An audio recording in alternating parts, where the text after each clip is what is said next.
মাসকে ইফেক্টিভ করতেই 10টা কাজ করবো ইনশাআল্লাহ। রাজি আছেন?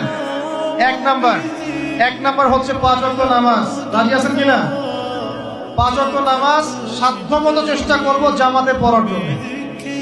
ওই যে নামাজ নাই ইসলাম নাই, নামাজ যে পড়ে না ওর সাথে কোনো খাতির নাই। খাতির আছে? কোনো খাতির নাই। নামাজ অবশ্যই পড়তে হবে, মাস্ট বি। এরপরে নামাজের সাথে সাথে কমপক্ষে 12 রাকাত করে নফল। কত রাকাত? যে ব্যক্তি 12 রাকাত নফল বা সুন্নত দৈনিক পড়ে তার জন্য জান্নাতে একটা ঘর তৈরি করা হয়। 12 রাকাত কি কি কে বলতে পারবেন?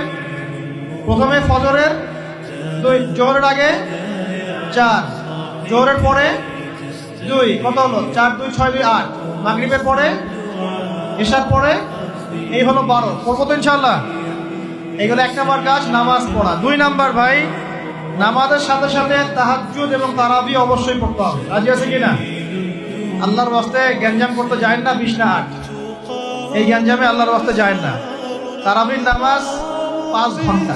কত রাকাত সেটা বড় কথা। তারাবির নামাজ কত ঘন্টা? প্রায় 4-5 ঘন্টা। 5 ঘন্টায় 8 রাকাত পড়েন, 5 ঘন্টায় 20 রাকাত পড়েন।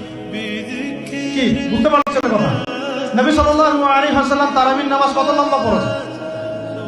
1 ঘন্টা। কতক্ষণ পর্যন্ত? সাহাবীরা কি বলছেন? সাহাবীরা বলছেন যে আমরা তড়িঘড়ি করে সেহরি খেয়েছি। নামাজ এত লম্বা নবীজি পড়েছেন, শেষে তড়িঘড়ি করে সেহরি করতে হচ্ছে। নবী সাল্লাল্লাহু আলাইহি ওয়াসাল্লামের 2 রাকাত নামাজ কত লম্বা ছিল। আমরা এখন নামাজের রাকাত সংখ্যা নিয়ে যত বেশি ঝগড়া করি, কোয়ালিটি নিয়ে এত ঝগড়া করি। কোয়ালিটি ইম্পর্টেন্ট না? আমার নামাজটা কত সুন্দর হচ্ছে, কত লম্বা হচ্ছে, কত ধীর স্থির হচ্ছে, এই নামাজে আমি ধীর স্থির ভাবে কোরআন শুনবো, বুঝবো, চোখ দিয়ে পানি ঝরবে, এগুলো ইম্পর্টেন্ট না? রমজান মাসকে ইফেক্ট